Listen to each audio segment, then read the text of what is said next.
naman niya gusto! Ini-entertain ka lang niya kasi may kailangan siya sa'yo! Hindi mo ba napapansin, ha?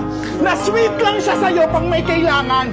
Pero pag wala na, hindi ka na niya pinapansin! Matalino ka naman tao eh! Matalino ka!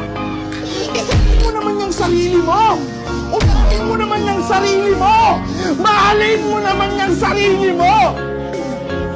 At tanggapin mo na yung katotohanan na hindi ka magugustuhan ng taong nagugustuhan mo!